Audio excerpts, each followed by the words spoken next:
So my first question is that what are the measures should be taken to ensure quality education to the larger population in India, Pakistan, and these developing nations in South Asia? I think that what is the most problematic step is to move from a parent body where levels of literacy are not very high to empower parents to monitor what is happening in the schools, even though they themselves didn't have a particularly advantaged education, right? So parents, educated parents are the watchdogs for education. And the trouble is in the subcontinent that they're opting out of the government system. They look after their own interests in the private system, but who is looking after the interests of the children in the government system? So that's the difficulty. And I suppose public-private partnerships are part of the solution.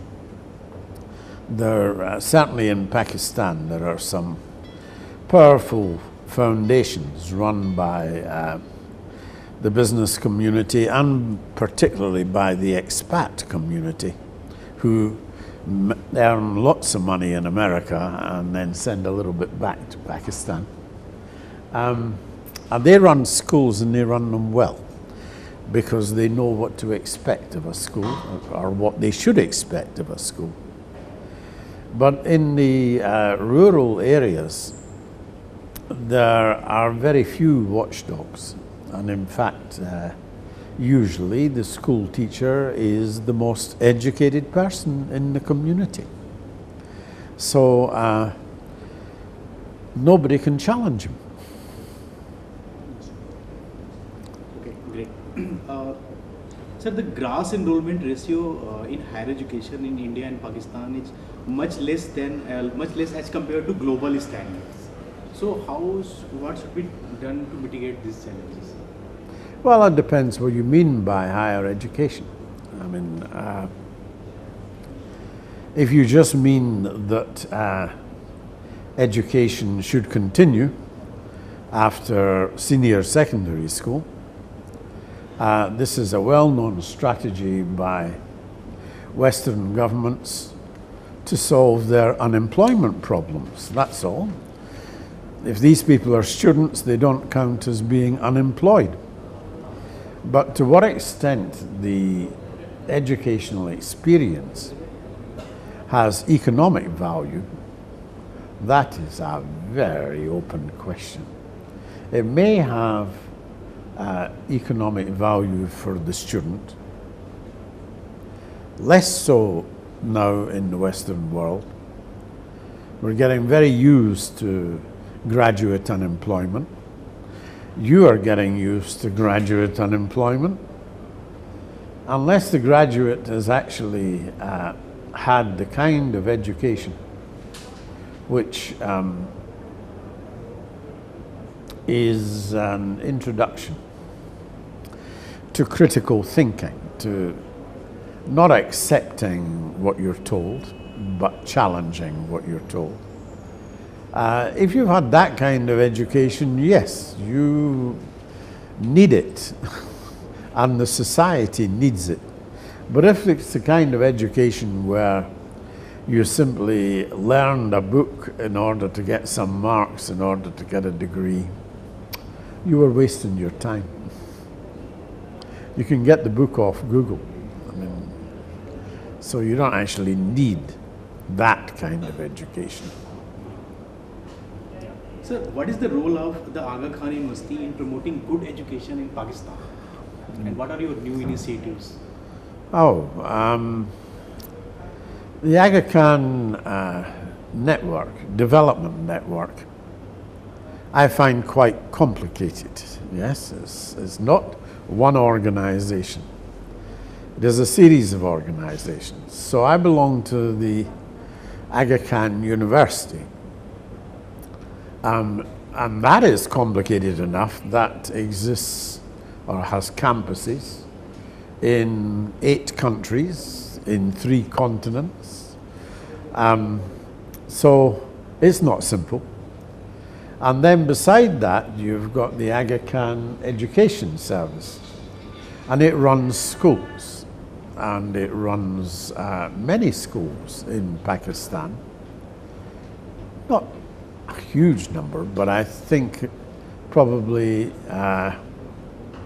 300 or 400 primary schools and 100 middle schools and 20 or 30 secondary schools. And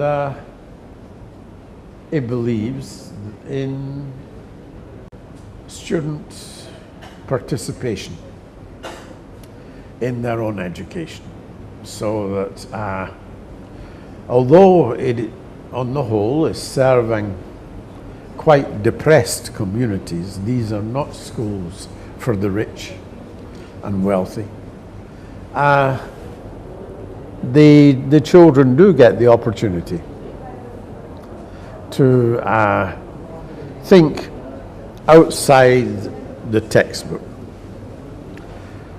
The examination board is another part of this jigsaw. We examine across Pakistan. Many, but not all, of the Aga Khan schools are examined by us. And we examine many more schools that are not Aga Khan than are Aga Khan. And our first rule is that there is no textbook for any subject. This is a challenge to the teachers, but it's also job enrichment for the teachers, because if there's a textbook, you end up, your only real decision is turn over the page to the next page, to the next page, to the next page. What you find in Pakistan is that after a teacher has done that for 3 or 4 years, they'll say, okay, I am not teaching physics anymore. Next year, I'm going to teach chemistry. Well, they don't actually go and study any chemistry. It's just a different textbook. And every now and again, they say, turn over the page, turn over the page, turn over the page. So, if that is what teaching is, you can teach any subject, because you only need that one phrase, turn over the page. Whereas we say, no, here is a syllabus. These are the ideas, the understandings, the things that the children should know, the things they should understand, the things they should be able to do, to apply. You sort it out. You're a teacher. So you sort out how you get that message across to them. And we insist to the head teacher that the head teacher supplies a range of books. There is a library. The library needn't be a fancy room with wooden shelves and all that jazz.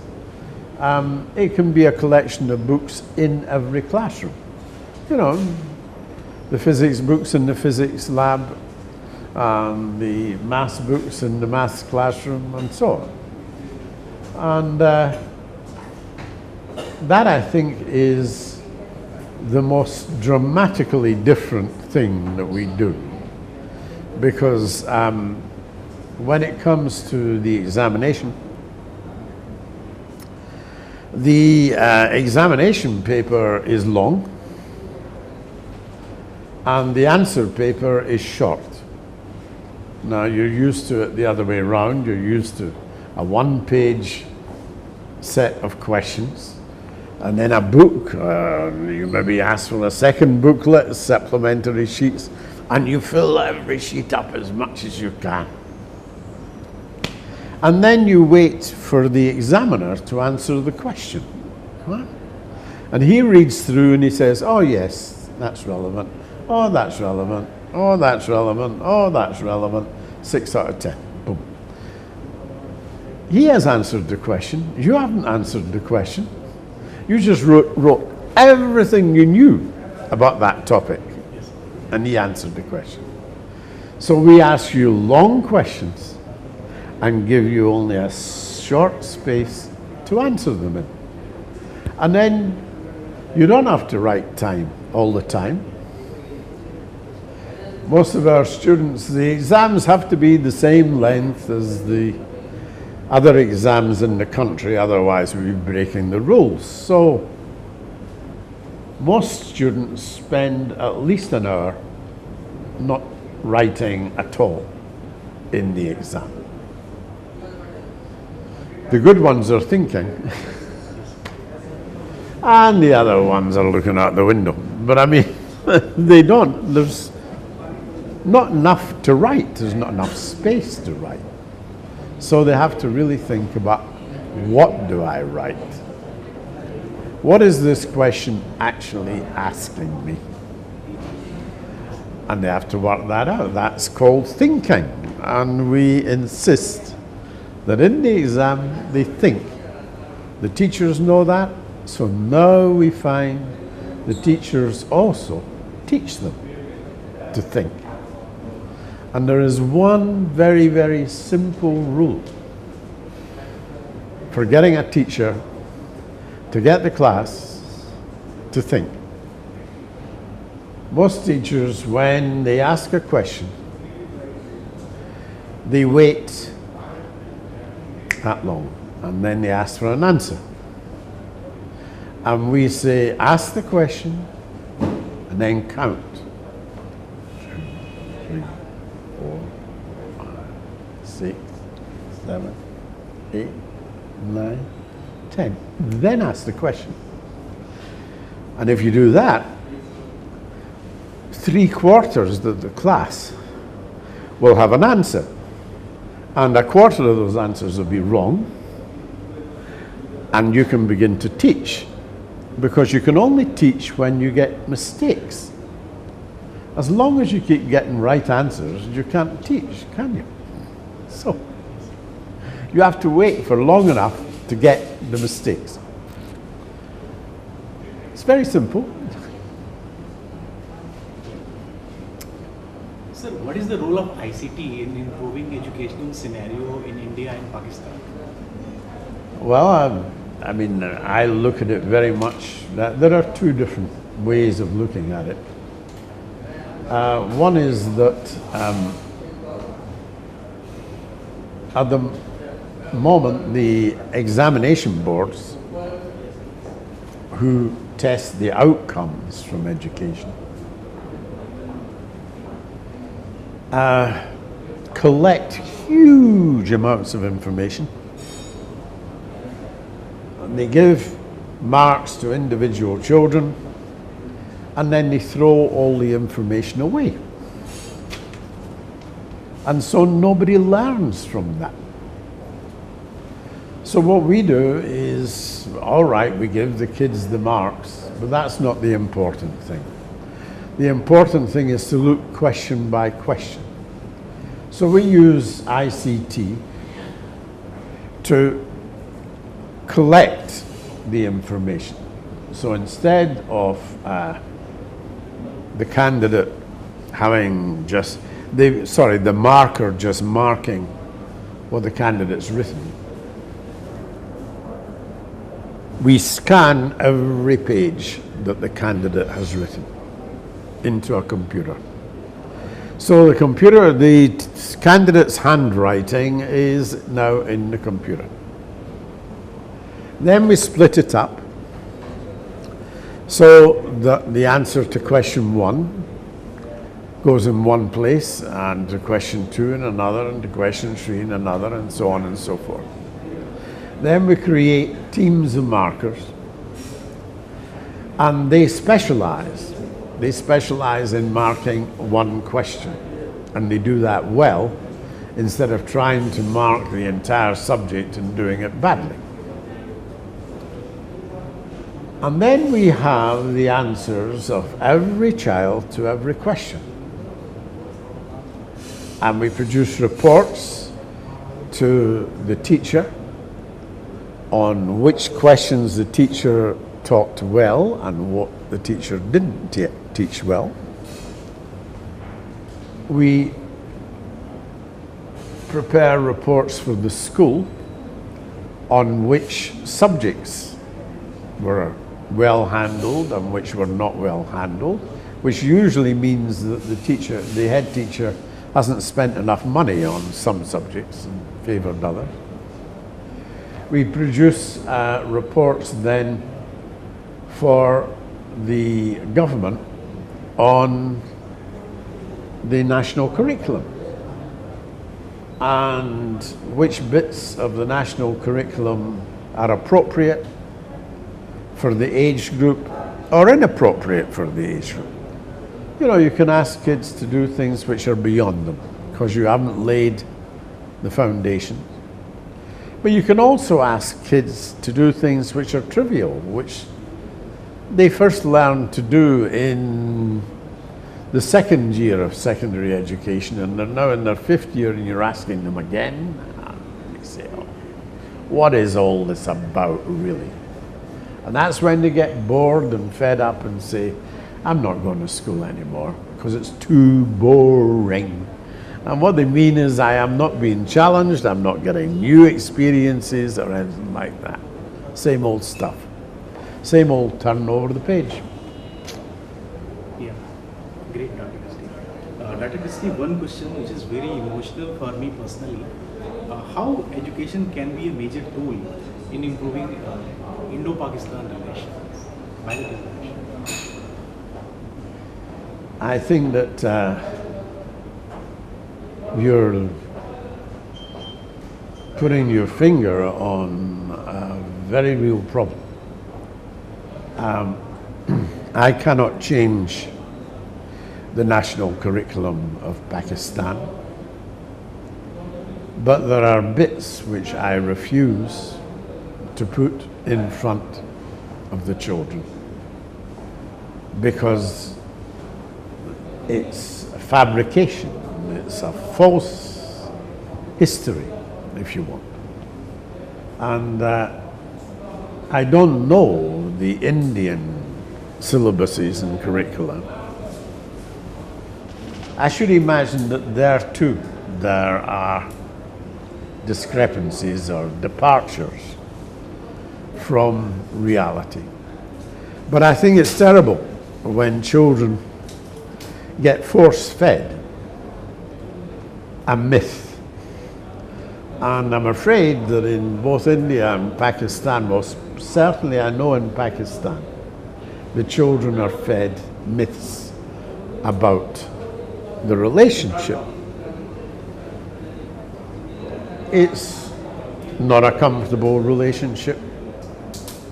In Pakistan, they know that it's not a comfortable relationship. But it's one of the reasons why I insist that instead of reciting the textbook, they open their eyes and they look at how they're living.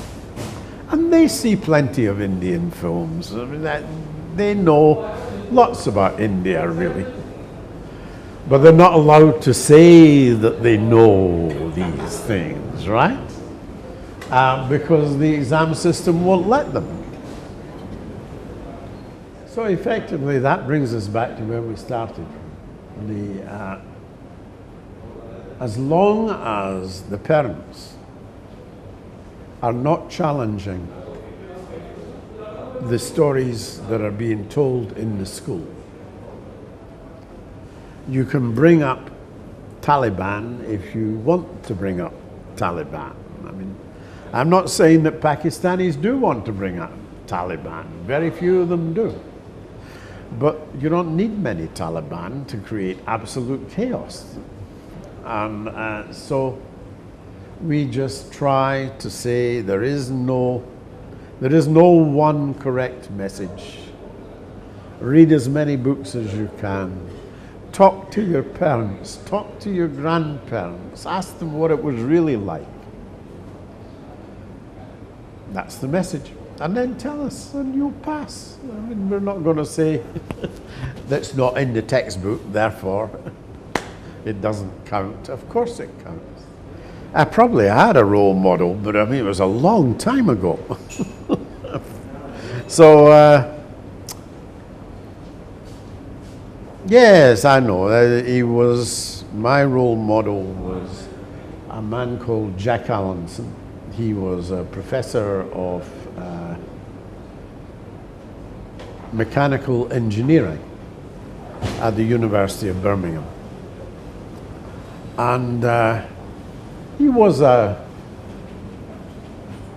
knowledgeable man. I mean, he knew as much about red wine as he did about engineering. But he was a great conversationalist. He was also a very, very committed man. He was committed to education. He wasn't a professional educator, he was an engineer, but he was committed to education. And he actually introduced me to the power of the exam boards. And he'd said, if you want to change education, you must control the exam boards. Then you can change education. So I've lived that all my life. I mean, I started changing what exam boards did when I was about 28 years old. And I've done it in the UK and in the Caribbean and in Mongolia, Vietnam, you name it. So he put me on that track. And as far as what I'm trying to do is really to try to create good governance. I think, I'm not talking about India now, but I think the whole world is worried about Pakistan. So when I retired, I came to Pakistan because of my grandfather, and I would like my grandchildren to grow up.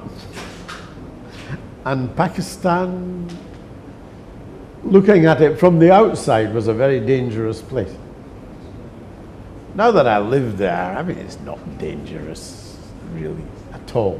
And I don't think that the extremism is really a problem for Pakistan. What is a problem for Pakistan is corruption, not extremism. For most Pakistanis, they simply... Corruption is also the major problem from India. Is it? Yeah. Yeah. Well, I'm only, I'm an old man. I can only handle one country at a time, right? Do you think that any society is free from corruption? Oh, yes. There is, wherever there is a lot of money, you're going to get corruption. And so what you really need is a more egalitarian society where the range from the very rich to the very poor is not too large, right? When that becomes enormous, you no longer have one society. You have one group of people leading one life and another group of people leading a very different life. And there's going to be no mutual respect. And so it's difficult for anybody to get anything done except that there is this business of passing a little money here or there, if you can. But the people that really hurts are the poor people. Because for them, a little money is a huge amount of money. For the rich people, it's a little bit of money. And they don't care. And that's the trouble. Once your rich people don't care, your society is in difficulties.